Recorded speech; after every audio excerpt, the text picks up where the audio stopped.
Nos vemos. Bueno.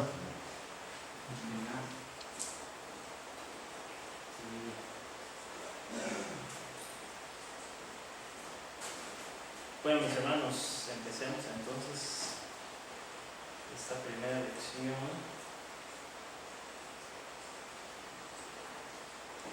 Ahora, para los que están viendo en línea, el curso es completamente nuevo. Tenemos la particularidad de que los que están aquí presentes en la clase ya han visto la materia, entonces puede ser que en algunos casos sientan que vamos un poco rápido, se debe a eso. Aquí ya bastante de la materia la han visto, por lo menos en las primeras clases, tal vez pase. Voy a tratar de que no sea así, sino que se mantenga el flujo normal, como si todos estuvieran en la clase por primera vez. Vamos a iniciar con la lectura del sílabo, nada más para estar todos claros. El sílabo no ha cambiado gran cosa de la clase anterior, pero en todo caso es mejor leerlo y estar claros, ¿verdad? Por cualquier cosa. Entonces vamos a leer el sílabo. Después de leer el sílabo oramos y arrancamos con la materia que tenemos para hoy. ¿Qué tienen? Generalidades del curso. Descripción del curso. Este curso está basado tanto en el curso de Historia de la Filosofía y Pensamiento Cristiano impartido por el Dr. John Frame como en su libro A History of Western Philosophy and Theology. Partiendo de una filosofía bíblico-cristiana, haremos un recorrido por las principales corrientes filosóficas y teológicas desde los primeros filósofos griegos hasta el siglo XIX. La mayor parte del siglo XIX. Nos van a quedar algunos teólogos del siglo XIX para verlos en la segunda parte, ¿verdad? Analizando sus presuposiciones a la luz de la cosmovisión bíblica. Propósito del curso: obtener una comprensión básica de las principales corrientes filosóficas y teológicas de la historia, analizando y discriminando sus presuposiciones en la medida que éstas se acercan o se alejan de la cosmovisión bíblica. Objetivos: conocer y articular las presuposiciones básicas de la cosmovisión bíblica cristiana, distinguir las presuposiciones básicas de las corrientes filosóficas no bíblicas a lo largo de la historia según las normas bíblicas, y distinguir las presuposiciones básicas de distintas perspectivas teológicas a lo largo de la historia según las normas bíblicas. La evaluación del curso va a ser como sigue: asistencia 10%. Algunos me han preguntado por qué tan alta la asistencia, porque normalmente no se da tanto porcentaje por la asistencia. La razón es que en el curso vamos a cubrir mucho más de lo que va a ser evaluado. Vamos a cubrir mucha materia en el curso. Luego, después de cada clase, están las preguntas, que eso es mucho menos que lo que se cubre en clase. Y el examen está basado en las preguntas solamente, no está basado en la materia que se ve en el curso. Entonces, no está basado en toda la materia que vemos en el curso, porque sería un examen de 5 horas, posiblemente. Entonces, no entra todo eso, por eso quise darle un porcentaje apto a la asistencia, para que vengan y para que vean toda la materia, aunque no toda va a ser evaluada. El informe de lectura, asistencia de 10%. Entonces, los presenciales deberán asistir físicamente a cada clase. Los virtuales, que no estoy seguro en este momento si vamos a tener o no estudiantes virtuales, deberán confirmar su presencia virtual. En caso de no presentarse o no poder ver la lección virtual, los estudiantes perderán el porcentaje de ese día y tendrán la obligación de ver la clase virtual y ponerse al día con los temas cubiertos y las tareas asignadas. El informe de lectura, 15%. El estudiante deberá completar una lectura de un mínimo de 300 páginas. Las mismas pueden ser de un libro completo, varios libros o colecciones de artículos. Los temas de la lectura son filosofía y cosmovisión cristiana. No voy a aceptar la misma de la vez pasada. Entonces, no me entreguen el mismo informe de lectura, no lean de nuevo el mismo libro o los mismos artículos. Aprovechen la oportunidad para más bien crecer un poco más en su lectura de filosofía y cosmovisión cristiana. Libros recomendados siguen siendo los mismos: el 1 o 2 de Peter Jones, de Juan Calvino, La institución de la religión cristiana, especialmente el primer libro, que tiene todo lo que tiene que ver con el conocimiento, su doctrina del conocimiento, ¿verdad? Conocimiento de Dios, conocimiento del hombre, etcétera, etcétera. Todo eso es muy pertinente. De Herman Bavinck, que está la dogmática reformada. Los capítulos sobre la creación específicamente se encuentran en esa página que aparece en el sílabo, www.contra-mundum.org/libros. No es muy amigable la página, a veces cuesta encontrar los recursos, pero creo que ese, si lo buscan alfabéticamente, debería aparecer. Y es muy bueno. Entonces, si no han leído a Bavinck, si no conocen nada de Bavinck, esa traducción va a ser muy valiosa, les va a servir muchísimo.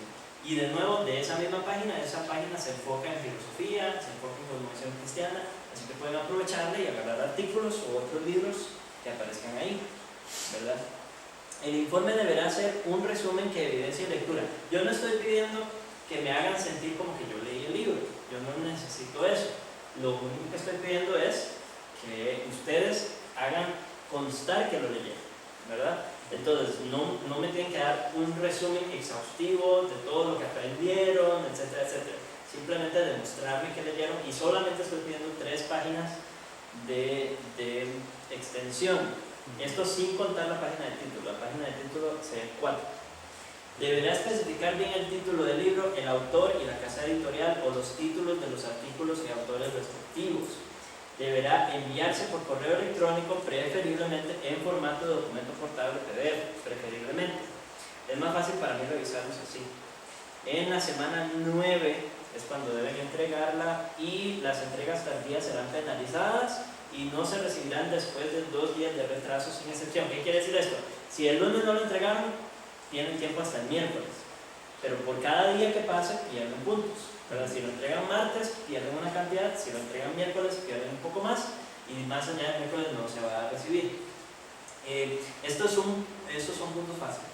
El informe de lectura son puntos fáciles, ¿verdad? Nada más, lo que recomiendo es: escogen el libro lo antes posible y dividan la lectura de aquí a la semana 9, para que no tengan que tragarse todo en las últimas semanas, ¿verdad? Tareas, 20%.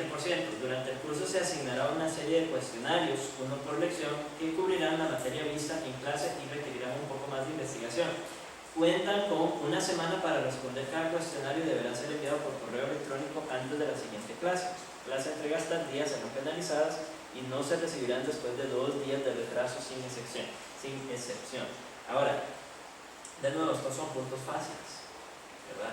Si ponen atención en clase, básicamente las preguntas se van a basar en lo visto en clase. En algunas ocasiones les voy a pedir que investiguen un poco más allá, que vayan un poco más allá. Voy a tratar de mantenerlas como las del primer curso, pero tal vez cambie algo, no sé. Al rato me antojo de alguna pregunta que quisiera haber hecho y no hice, o alguna que hice y no resultó muy bien. Entonces, esas cosas pueden variar. Entonces, siempre asegúrense de usar la guía más actualizada. Ok. El examen, 25%, ya experimentaron con él, ya saben cómo es. No va a haber nada muy diferente. Obviamente no va a ser el mismo examen, pero sí va a cubrir la misma materia. Entonces, ya saben cómo prepararse, ya tienen una idea. El examen será acumulativo, sí. No se puede obtener el examen para... Sí, buena idea. ¿Puedo volverse? Sí, totalmente. Okay. El examen será acumulativo y estará basado en las preguntas de las tareas. Pónganlo en el grupo de WhatsApp para recordarme traerlo la próxima semana. Okay. Si no se me olvida. El examen será acumulativo y estará basado en las preguntas de las tareas. El formato del examen será una serie de preguntas de opción múltiple, una socie, una serie de preguntas de respuesta corta y una serie de preguntas de desarrollo. Va a estar bastante equilibrado, en el sentido de que alrededor del 25% se va a dedicar a cada parte.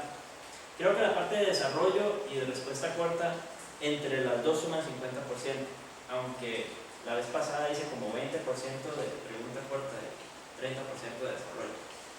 Pero el punto es ese, que todas las partes van a estar equilibradas. El asocio fue bien duro, yo sé que fue bien difícil el asocio. Entonces voy a intentar ser misericordioso y hacer algo diferente. Siempre va a haber un asocio, pero a veces era un poco extenso, tal vez. Sí, el asocio era de 25, pero no fue tanto la extensión. Yo creo que el problema fue más lo que contenía, porque era Muy específicamente por cada filósofo una afirmación, ¿verdad? Jeffrey se salvó, pero sí estuvo duro. Esa parte fue como la más ruida. Nadie pegó el asocio, con decirles eso, nadie pegó el asocio. Hubo algunos que ganaron bastantes puntos, creo que de 25, como 17 fueron más, y de ahí para abajo.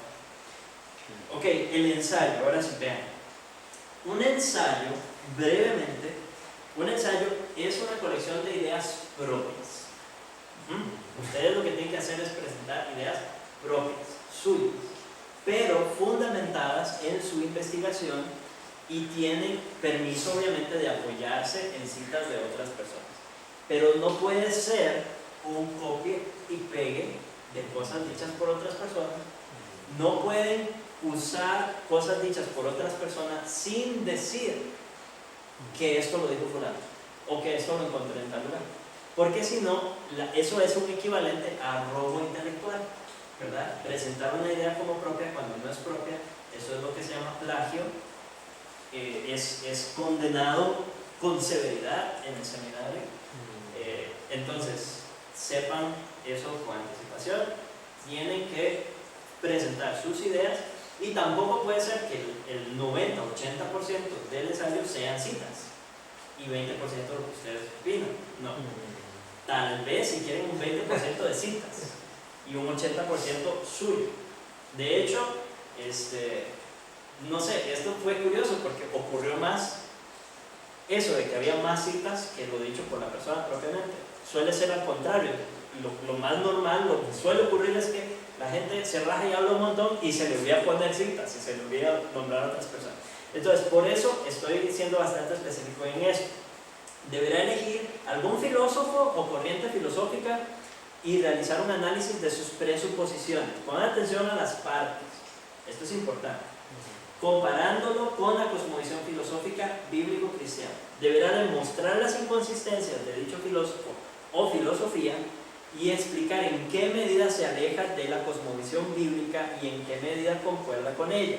El ensayo debe incluir, como mínimo, pero no se limita a, una declaración clara y explicación de la filosofía en estudio. O sea, la que ustedes escojan.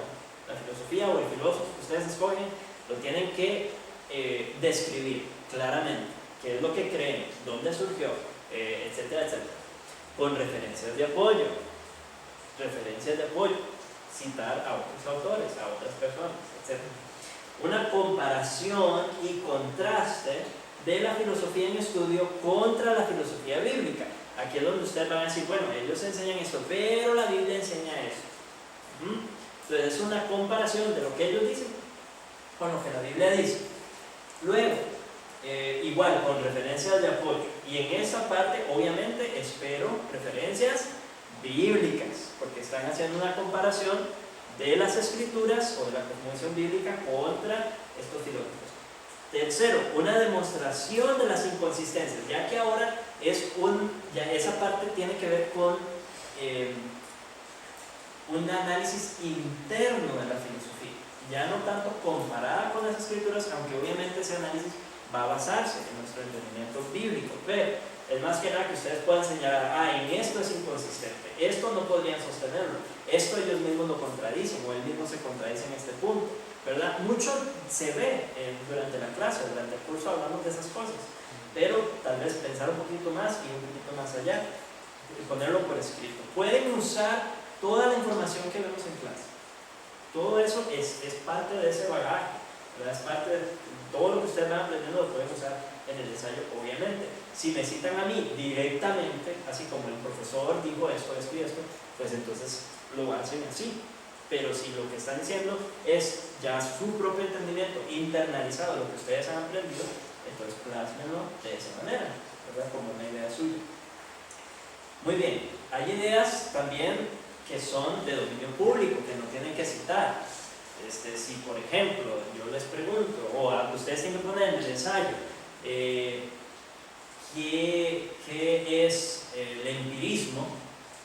Entonces ustedes pueden poner su entendimiento después de leer diccionarios, etcétera, qué es el empirismo, como lo vimos en clase.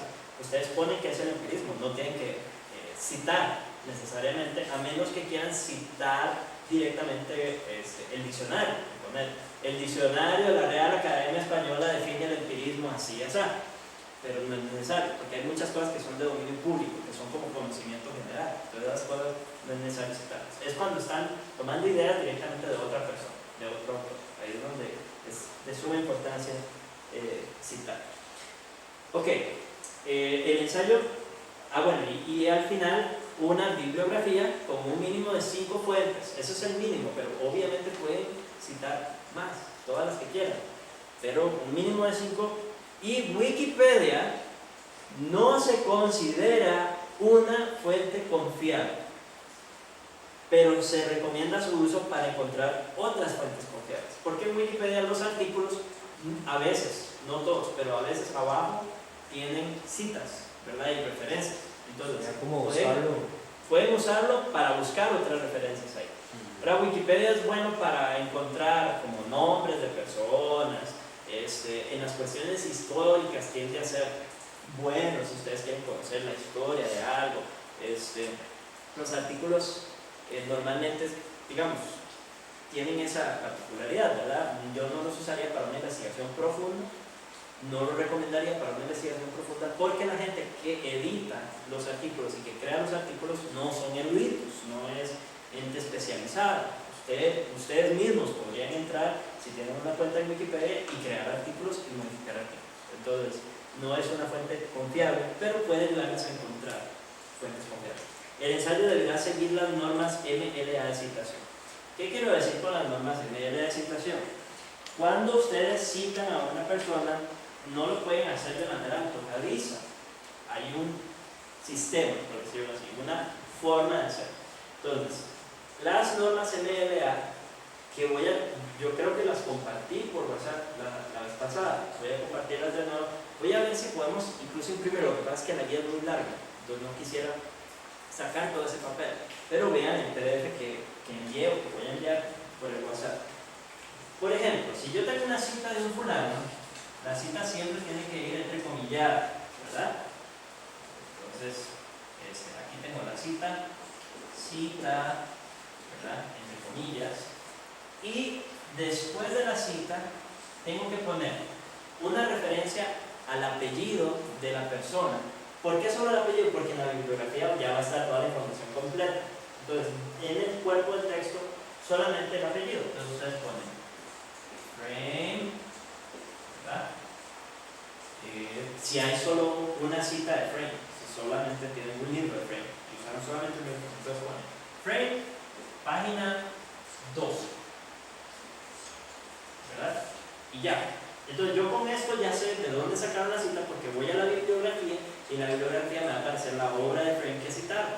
Entonces ya yo sé que la página 12 de esa obra de Frame es donde está esta cita, que aparece así textualmente. O pueden decir, como dice Frame, ¿verdad? Dos puntos, abre comillas, pone la cita y al final pone nada más la página. Entonces, ya. No recuerdo en ese momento si tienen que poner un texto 12 o no, pero eso está en la guía. El punto es ese. Es bien sencillo, realmente es bien sencillo, pero no aplicarlo les quita un montón de puntos. Ahorita lo van a ver en la tabla y voy a explicar un poco mejor esa tabla. Ok, entonces deberá ser escrito en computadora con fuente Calibri o Arial tamaño 12, espacio doble entre líneas y párrafos, es decir, que entre las líneas y entre los párrafos sea el mismo espaciado. Hay gente que pone más espacio entre los párrafos para hacer más grande el ensayo. No tienen que hacer eso. El espacio, el párrafo se distingue por la sangría. Entonces yo voy a ver la sangría y yo sé que ahí empieza un nuevo párrafo. No necesito que dejen más espacio para señalar los párrafos. Utilice títulos y subtítulos donde sea necesario para mejorar la legibilidad y fluidez. Utilicen notas al pie si aplican y no al final. Deberá contar con, ¿qué quiero decir con notas al pie? No van a ser para las citas, porque las citas tienen su formato, pero a veces ustedes quieren aclarar algo o poner una nota que no es necesariamente parte del cuerpo del ensayo. Entonces ponen una nota, está escribiendo y pone una nota 1 al final de la página, el 1. Word lo hace automáticamente, ustedes le dicen insertar nota aquí, ¿verdad?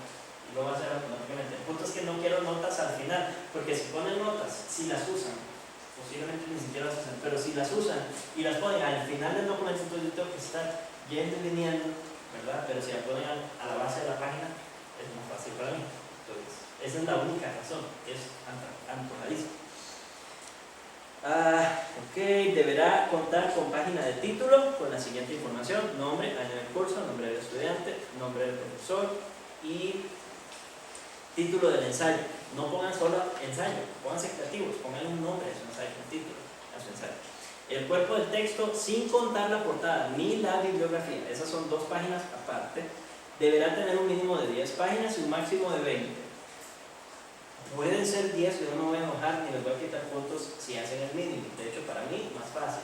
Pero si a ustedes les gusta escribir mucho, por favor, no se pasen de 20, porque es cansado leer tanto.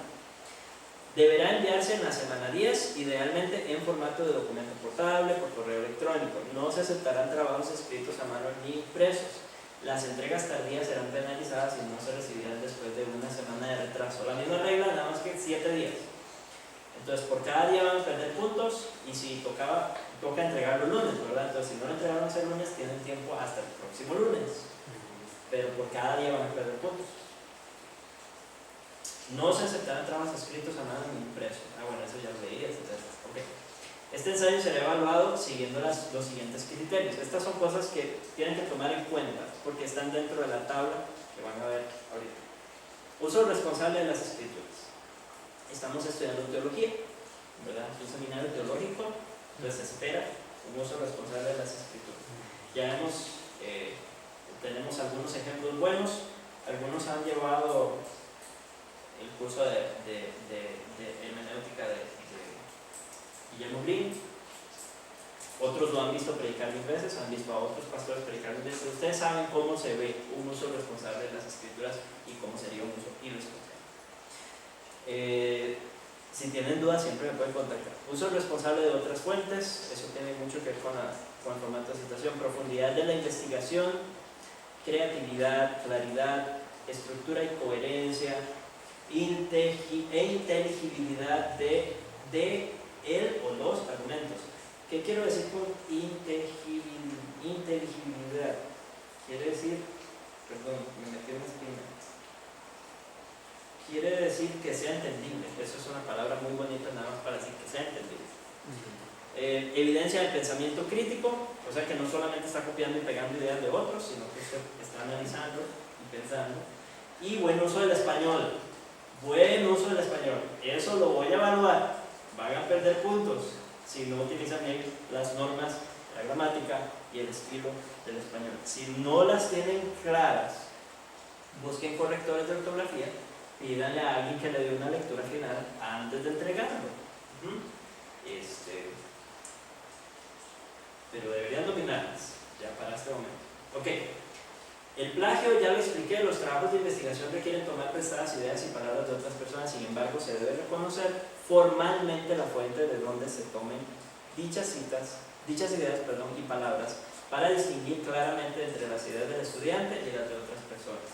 Si no se reconoce la fuente debidamente, el estudiante será acusado de plagio. El plagio incluye copias palabra por palabra, robar términos, tomar y replantear los argumentos o la línea de pensamiento de otro, todo sin citar las fuentes debidamente. O sea, incluso ustedes pueden agarrar lo que otra persona dijo, cambiar unas palabras, ¿verdad? Y eso sigue siendo plagio si no lo están citando. Simplemente están parafraseando, ¿verdad? Ok. El plagio, ya sea intencional o accidental, es muy serio. Todo caso de plagio será elevado y, dependiendo de la gravedad, podría resultar en repetir la asignación, reprobar la asignación, reprobar el curso, ser expulsado del semestre. Apelaciones. Cualquier problema académico de comportamiento que no pueda resolverse de manera bíblica directamente entre las partes podrá ser elevado por escrito a Lester Martínez, él es el decano. Esperamos que esto no sea necesario. Yo creo que no Nunca ha pasado, pero vale la pena ponerlo por si acaso. Se espera que para cualquier conflicto se sigan las normas de Mateo 18. Y finalmente ahí está mi información de contacto. Todas las tareas, todos los trabajos envíenlos a ese correo, porfa. Al mío, al personal mío. No lo envíen al seminario Faret, porque ese yo no lo reviso. No tengo acceso. Ahí. Ok. Muy bien, preguntas hasta aquí, dudas, observaciones. ¿Está todo claro o nada claro?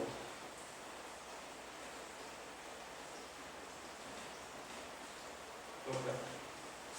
Au, perdón.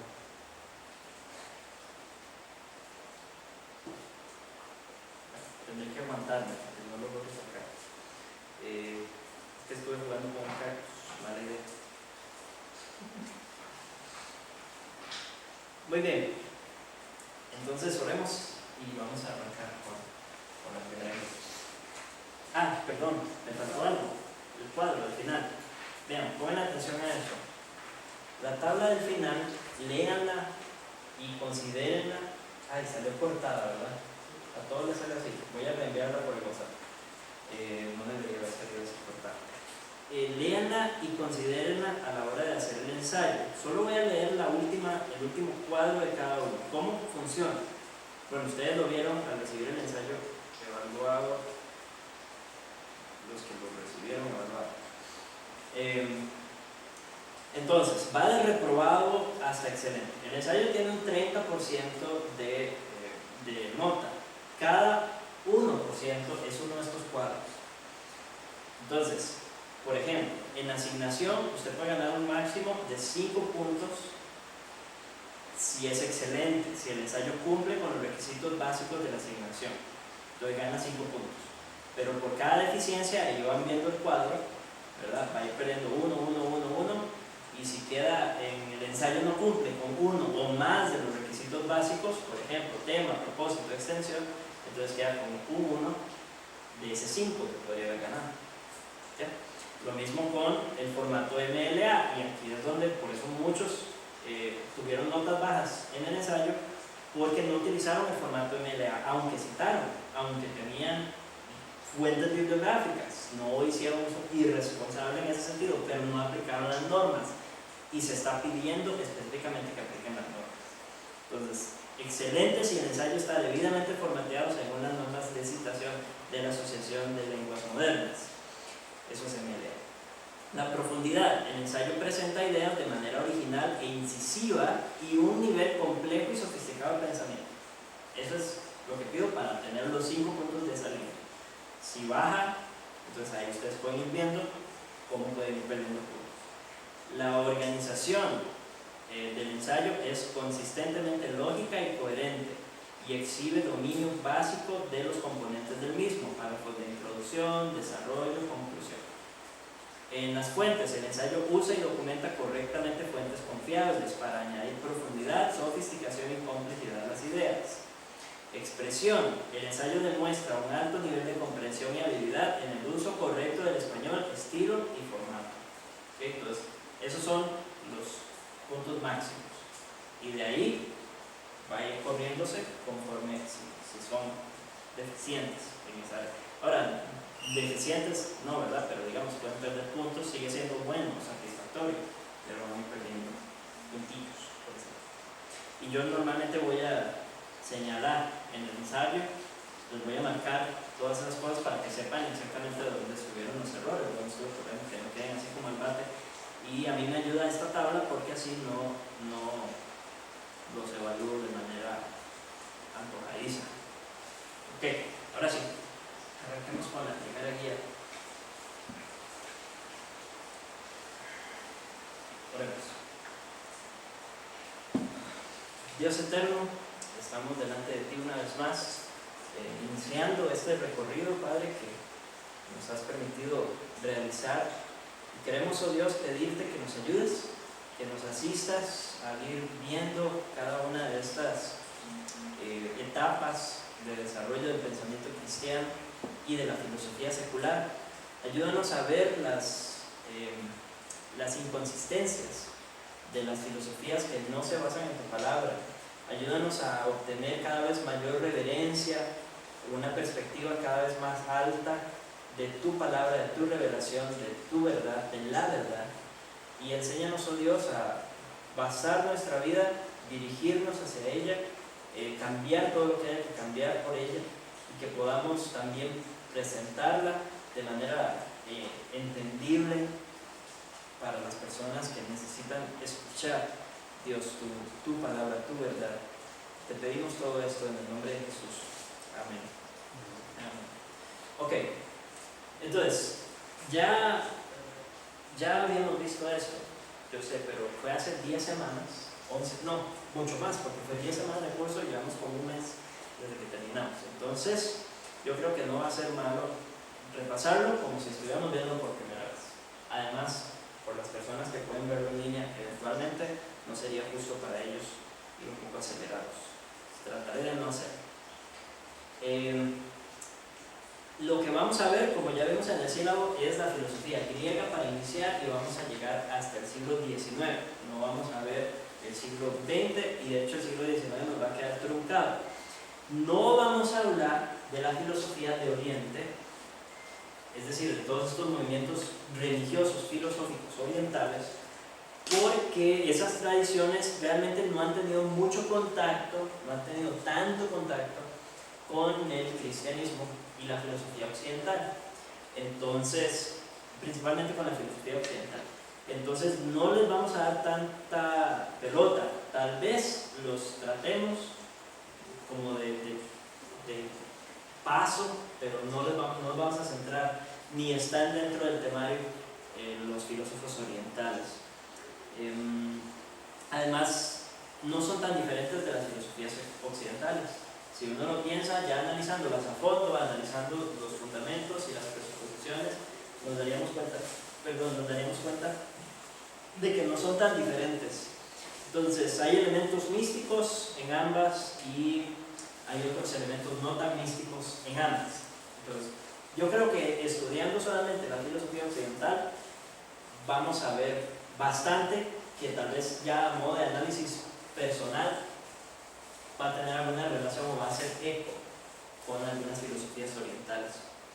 El pensamiento cristiano, en el desarrollo del pensamiento cristiano tenemos mucho que cubrir, y ya ustedes vieron, es bastantes teólogos, filósofos, y entonces vamos a ver como a los más influyentes. No podríamos jamás verlos todos. De hecho, ya con el resumen, el curso está bastante denso, tiene bastantes personajes, bastantes filósofos, bastantes teólogos, y aún así no es exhaustivo. Entonces, en ese sentido, y yo creo que solo en ese sentido podemos decir que este curso es un curso introductorio, en el sentido de que no estamos cubriéndolo todo, pero sí estamos cubriendo un montón. Ya lo saben y se van a dar cuenta de eso. Arranquemos entonces con la guía. ¿Por qué estudiar filosofía? Primero, para aprender a pensar con más claridad, coherencia y profundidad. ¿Cuál es la tarea de los filósofos? ¿Qué es lo que los filósofos hacen? Por definición, sentarse a pensar.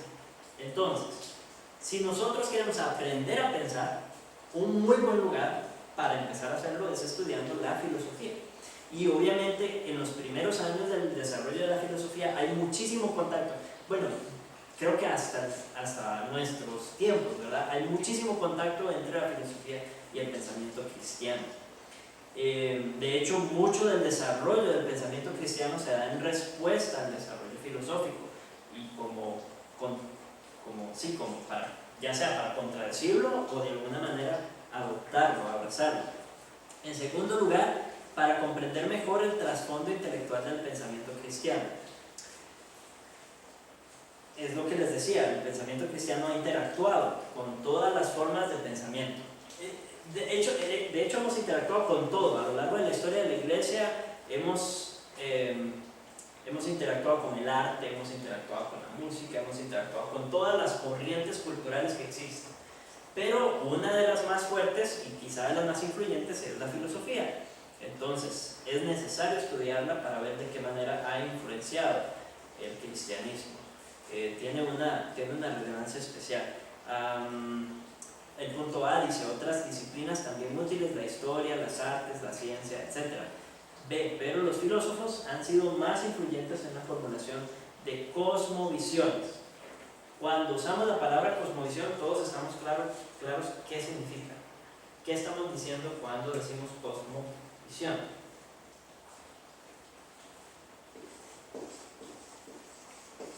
Una cosmovisión, cosmo viene de cosmos, que puede traducirse como universo, como mundo, como todo lo que existe, y visión, una perspectiva o una posición. Entonces, una perspectiva del mundo o una perspectiva del universo, una manera de entender el mundo. Eso es nuestra cosmovisión. Se trata muchas veces con la metáfora de los lentes. Hablamos de lentes cuando hablamos de cosmovisión. Yo no veo el mundo crudo, yo no veo el mundo bruto tal y como es. No, yo lo veo a través de mi cosmovisión, lo veo a través de mis presuposiciones, y así es como lo entiendo. Entonces, por ejemplo, cuando escucho ese sonido, yo sé que está lloviendo. Esa es mi conclusión con respecto a lo que estoy escuchando, ¿verdad? Esa es mi manera de entenderlo. ¿Por qué? Porque vivo en Costa Rica y en Costa Rica llueve a cada rato. Entonces sé reconocer el sonido de la lluvia. Si traen a una persona del desierto a Costa Rica para el primer día de lluvia del año, puede sorprenderse, puede asustarse, puede no saber qué es lo que está pasando o qué clase de aguacero, ¿verdad? Pero nosotros estamos acostumbrados a eso. Eso es un ejemplo muy crudo, muy bruto, pero esa es la idea. Entonces, nuestro filtro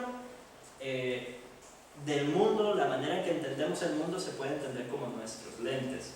Ahora, ¿cuál es el desafío de los cristianos? El desafío del creyente es que esa cosmovisión, que esa forma de entender el mundo, sea formada por las Escrituras, sea informada, formada y conformada a las Escrituras. Esa debe ser nuestra meta. Obviamente tenemos toda una lucha interna en ese sentido, pero ahí vamos a ir tratando ese tema conforme vamos avanzando. Muy bien, la filosofía ha tenido influencia en la teología. Si ustedes lo ven en la doctrina, por ejemplo, de la Trinidad, hablamos de esto en el curso anterior.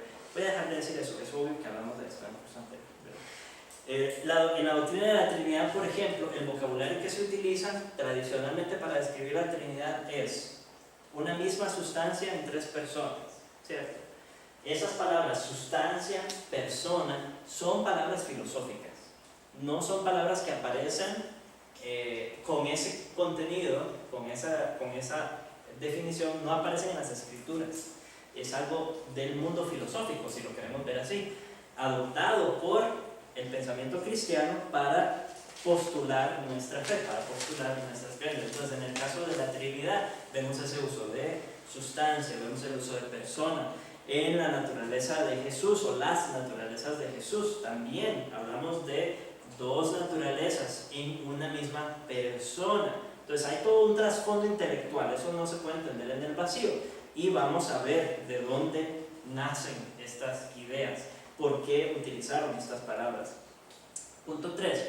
Para conocer a los adversarios más formidables del cristianismo, el pensamiento no cristiano en su forma más coherente. Los no cristianos a lo largo de la historia se han preocupado por presentar lo que creen, por presentar lo que piensan de manera consistente. Han escrito artículos, han escrito libros, han dado disertaciones para tratar de presentar su cosmovisión. Ahora, yo, junto con todos los creyentes en las Escrituras, voy a decir algo un poco atrevido, y es que el único pensamiento consistente con la experiencia, con la realidad, es el que se desprende de las Escrituras.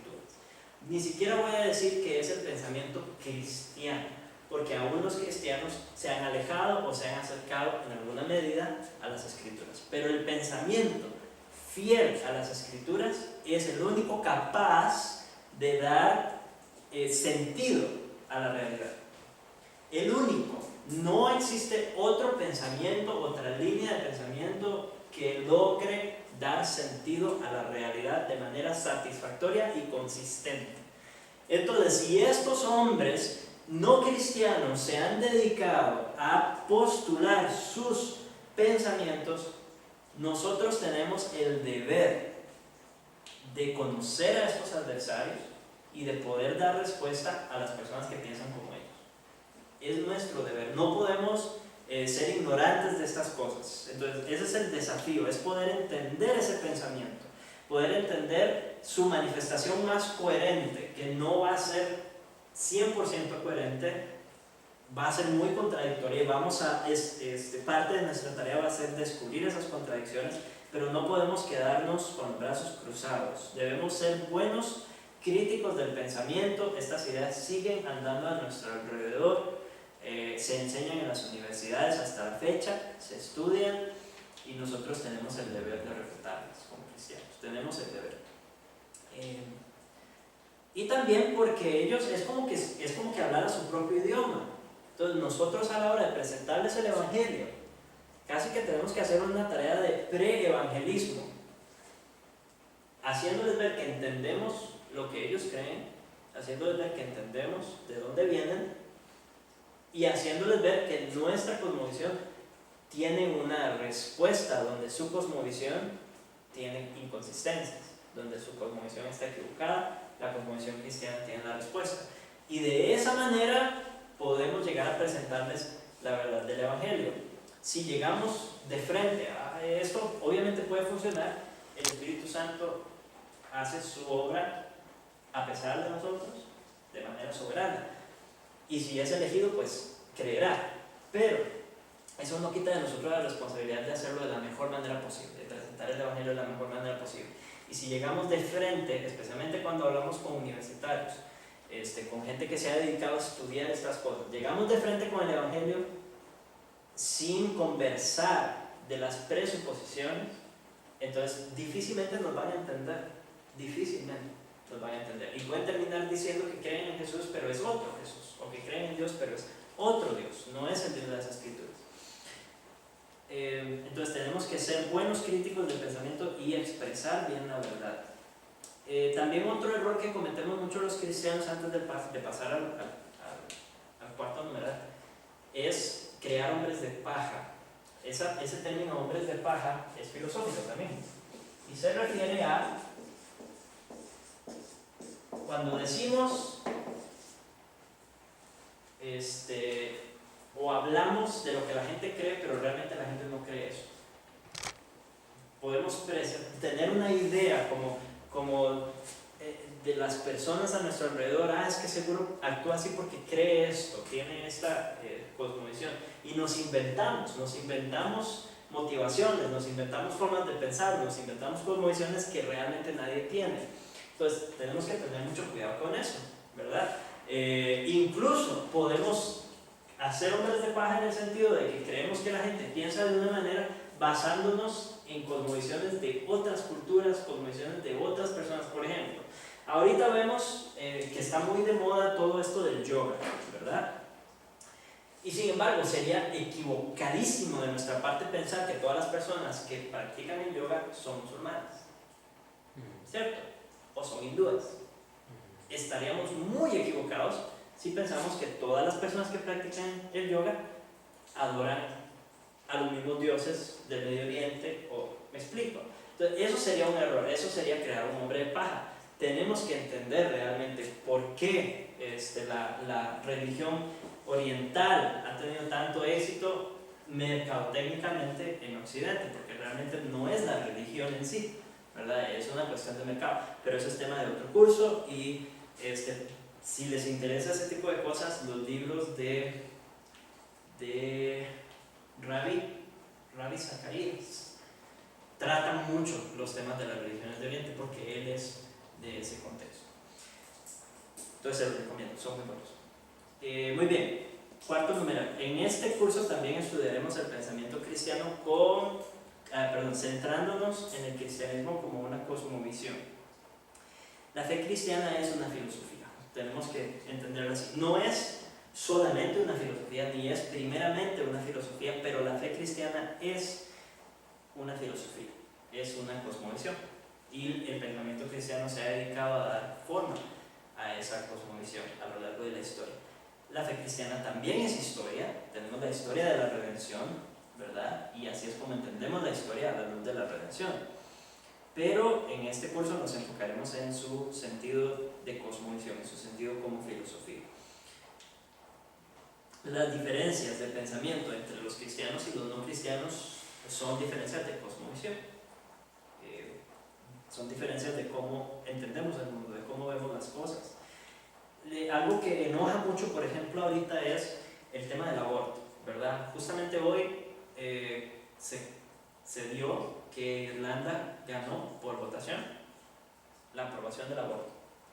Y había gente celebrando, ¿verdad? Mujeres, obviamente, principalmente, celebrándolo con bombos y platillos que iban a poder asesinar bebés en el vientre. Y eso a uno, pues obviamente le da cólera, ¿verdad? Pero tenemos que entender que la diferencia de pensamiento es más profunda que simplemente aprobar el aborto. No, va mucho más allá de eso.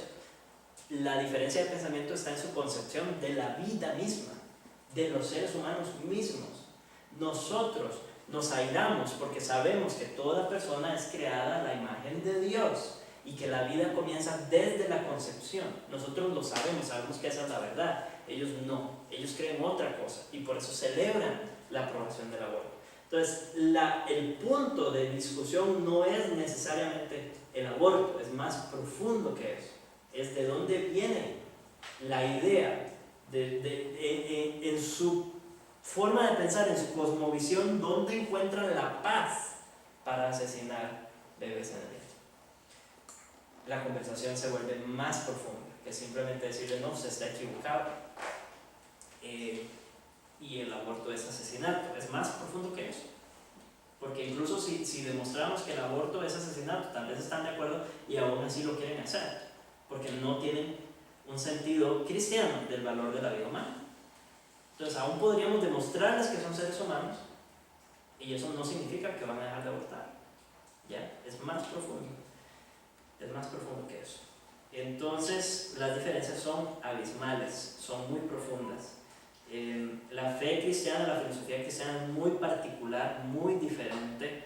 Entonces si nos encontramos en el mundo sin tener estos conflictos, es muy posible que no estamos entendiendo muy bien la cosmovisión cristiana. Si no se nos eriza la piel, si no nos enojamos cuando estas corrientes agarran fuerza, es posible que no estemos entendiendo bien la cosmovisión cristiana, porque es diferente a la cosmovisión no cristiana, muy diferente, diametralmente. Entonces es necesario entender cómo se diferencia, cómo encontramos esos problemas y cómo los articulamos. Algunos fundamentos de nuestra cosmovisión: nosotros creemos que Dios existe, creemos que el universo es creado, creemos que Él puede entrar al mundo que ha creado y realizar acciones que no necesariamente siguen el orden natural de las cosas, y por eso no tenemos problema en creer que Jesús vino a la tierra como Dios hecho hombre, que convirtió agua en vino, que sanó a enfermos, que echó fuera demonios, que alimentó a 5,000 con unos cuantos peces y unos cuantos panes. No tenemos problema para creer eso, no tenemos problema para creer en la resurrección, no tenemos problema para creer en nuestra próxima resurrección. Sin embargo, tenemos que ser conscientes de que lo que nosotros creemos no es fácil de creer. Para un no cristiano no es fácil de creer. No podemos llegar con la idea de que esto es lo más lógico, lo más sensato, todo el mundo debería creerlo, porque no lo ven, porque no lo entienden. No es tan fácil de creer. De hecho, no es fácil de creer. Es más, es imposible de creer a menos que el Espíritu Santo haga una obra en la persona con la que estamos hablando. Y ahí es donde tenemos que ser cuidadosos de no pretender convencer a las personas a través de nuestro ingenio, a través de nuestra buena comunicación, a través de lo hábiles que somos para expresar la verdad. Eso no va a convencer a nadie, es un elemento y debemos ser responsables, pero eso no es lo que convence. Al final es el Espíritu Santo actuando de manera sobrenatural en el corazón y en la mente de los no cristianos. Muy bien, vamos bastante despacio. Filosofía, observaciones generales. Punto básico, la búsqueda filosófica es de carácter religioso. No hay esa línea entre lo secular y lo religioso. No me voy a detener demasiado en esto, pero no podemos y no debemos entender el mundo como un mundo dividido, que hay cosas que pertenecen al ámbito secular y otras cosas pertenecen al ámbito religioso. Eso no existe, eso es un mito. El mito de que hablar de evangelio es religión y hablar de filosofía es secular. Eso es un mito. No, eso no es real. Hay una relación bastante cercana. Cuando hablamos de secular, queremos decir, nos referimos a las cosas que no son santas o que son comunes. Esa es la idea cuando usamos el término secular. Y esa es la parte en la que debemos tener cuidado nosotros, porque aunque se usa para contrastarse con lo religioso, dentro de nuestra cosmovisión cristiana entendemos que todo es religioso. Todo. Porque la Biblia nos dice que ya sea que comamos o que bebamos, todo debemos hacerlo para la gloria de Dios. Y si cosas tan comunes como comer y beber deben hacerse para la gloria de Dios, con mucha más razón cualquier otra tarea, cualquier otra cosa, cualquier otro ámbito de la vida que se les ocurra, tiene que hacerse para la gloria de Dios.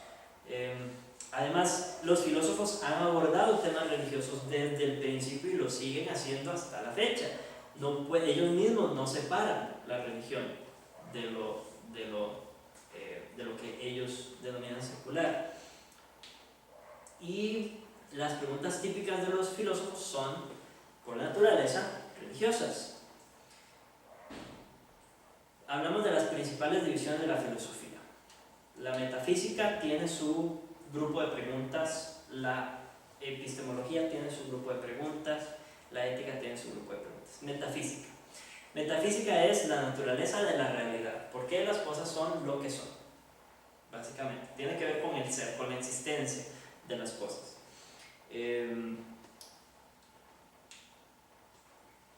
La diferencia entre ser y no ser. Eso es una pregunta difícil, pero van a ver que surge mucho en todas las corrientes que vamos a ir viendo. Entonces, preguntas de la metafísica. ¿Por qué hay algo en lugar de nada? Eso preguntan los filósofos. Todos los filósofos han atravesado alguna forma de esta pregunta.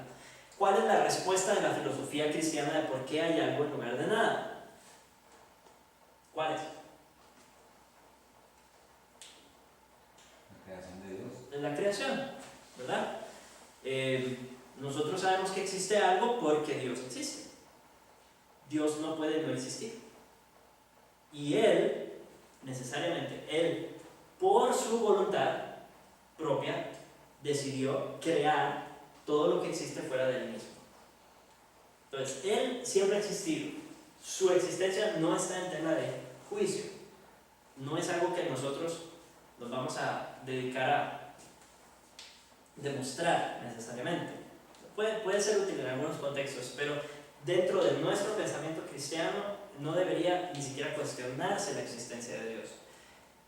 Él creó todo lo que existe fuera de sí mismo. Y por eso terminamos con las dos realidades, de las que habla Peter Jones y de las que han hablado muchos antes de él, pero él es el que lo ha puesto de moda. La realidad de siempre hago los ciclos al revés. Hago el más grande porque pienso en la creación muy grande, ¿verdad? Pero realmente Dios es el más grande. Podríamos hacerlo como así, ¿verdad? Este es el mundo creado. Estas son las dos realidades que existen. La creación, todo, absolutamente todo, aparte de Dios, que es el creador. Este punto de partida de nuestra cosmovisión cristiana va a ser el meollo de muchos asuntos, de muchas diferencias, de muchas discusiones que podamos tener con los no cristianos. ¿Por qué las cosas son como son? ¿Por qué las cosas ocurren como ocurren? ¿Cuál es la razón? Bíblicamente, la providencia. ¿Qué queremos decir cuando hablamos de la providencia? La providencia es lo que Dios hace en el mundo después de haberlo creado. Básicamente, así, si lo queremos poner en los términos más simples. Dios no simplemente creó el mundo y se fue, sino que Él creó el mundo y ahora lo dirige y hace todas las cosas conforme a su decreto por su providencia. Controla toda la naturaleza, toda la historia, todos los eventos generales y particulares de la vida de todos los seres humanos y de mi vida particular para sus propósitos gloriosos. Por eso pasan las cosas que pasan. No pasan por el azar, no pasan por coincidencia. Entonces tengamos eso en cuenta también cuando enfrentamos circunstancias adversas en nuestra vida. ¿Cuál es nuestra respuesta? ¿Cómo reaccionamos? Reaccionamos como los no cristianos y decimos, no, de casualidad me pasó esto, no, qué mala suerte que me pasó esto. Al cristiano no le toca mala suerte. Al cristiano no le ocurren cosas por azar. El cristiano sabe que todo lo que ocurre en su vida, bueno, voy a ponerlo en estos términos, todo lo que ocurre en su vida, ya sea evidentemente bueno o no evidentemente bueno, porque todo lo que ocurre es bueno, aunque sea no evidentemente bueno, ocurre por la providencia de Dios. Entonces, por eso las cosas son las que son como son. ¿Cuáles son las características más básicas de la realidad? La búsqueda de lo último. Cuando hablamos de lo último, ya había hecho esta aclaración. ¿Recuerdan qué significa último? No estoy hablando de lo que viene al final. No estoy hablando del último punto de una lista. Cuando nos referimos a lo último, nos estamos refiriendo a lo definitivo, lo más importante, lo fundamental, lo más básico. Entonces, ¿qué es lo más básico? ¿Qué es lo fundamental? ¿Qué es lo último para la existencia del ser humano, para nuestra existencia, desde una perspectiva bíblica? ¿Qué dirían? Ya lo vimos. Ya les di una pista hace minutos. Glorificar a Dios. El fin principal del hombre es glorificar a Dios y gozar de Él para siempre. Eso es lo último. Esa pregunta podría decir, lo último de la existencia del hombre es glorificar a Dios y gozar de Él para siempre. Lo más básico, lo más fundamental, aquello para lo que fuimos creados, el propósito de nuestra existencia, nuestra relación con Dios. Y, por ende, Jesucristo. ¿Cierto? Porque no hay relación con Dios sin Jesucristo. Entonces, eso es lo más importante. Él es lo más importante. Él es lo último, lo definitivo, lo fundamental. Esas son las preguntas de la metafísica. Preguntas de la epistemología. Cuando hablamos de epistemología, estamos hablando de la doctrina del conocimiento o enseñanza del conocimiento. ¿Cómo conocemos las cosas? ¿Verdad? Básicamente. Entonces, primera pregunta, ¿qué es el conocimiento? De hecho, Calvino, como ya les dije, en su primer libro empieza con este punto. Conocimiento de Dios y conocimiento de uno mismo. ¿Cómo es posible el conocimiento? ¿Cómo podemos saber que sabemos lo que sabemos? Para el cristiano, la revelación de Dios está en el centro de la epistemología. La autorrevelación de Dios, tanto en su mundo creado por Él, como en su palabra inspirada por Él. Entonces, ¿cómo puedo saber? ¿Cómo hacemos para conocer? Pregunta 3, ¿cómo puedo saber la verdad acerca del mundo? ¿Qué relación existe entre mi mente y el resto del mundo, por ejemplo? ¿Qué relación existe entre mi cabeza? ¿Cómo puedo estar seguro de que lo que mi mente está interpretando, de que lo que estoy percibiendo es realmente lo que está pasando allá afuera. Si uno no es cristiano y no razona a partir de presuposiciones cristianas, esta pregunta lo puede volver loco. ¿Cómo sabemos nosotros que lo que estamos viendo es lo que realmente está ocurriendo? Que lo que estamos oyendo es lo que realmente está pasando. Que el mundo allá afuera es el que yo estoy percibiendo a través de mis sentidos. ¿Cómo lo sé? Porque soy creado por Dios y Él me creó a su imagen y creó el mundo para ser conocido y a mí para conocerlo. Hay una relación creacional entre mi mente y el mundo. Pero si no soy cristiano y no tengo ese entendimiento, me puedo volver loco. ¿Cómo distinguimos la verdad de la falsedad? ¿Cómo distinguimos la realidad de lo que es aparente? Este es un tema recurrente entre los filósofos y un tema recurrente en las escrituras. Las escrituras hablan de la verdad constantemente. Habla de los que dudan de la verdad, habla de los que no dicen la verdad, habla de los que conocen la verdad y de los que no conocen la verdad. Todo gira en torno a este tema. Si ustedes lo ven, se repite constantemente a lo largo de las escrituras. La verdad. Entonces es una preocupación de creyentes y no creyentes. Y la ética, que es un punto que no vamos a ver tanto, la ética nos dice cómo debemos vivir. Es nuestra teoría de valores, de principios morales, lo que debe ser, lo que debería ser, cuáles son mis obligaciones, qué cosas tengo permitidas, qué cosas tengo prohibidas. El enfoque de este curso va a ser metafísica y epistemología con alguna alusión a la ética. No vamos a hablar de ética, eso es todo otro curso. Ética cristiana es todo otro curso y sería bueno llevarlo eventualmente. Pero vamos a hablar más que nada de metafísica y de epistemología.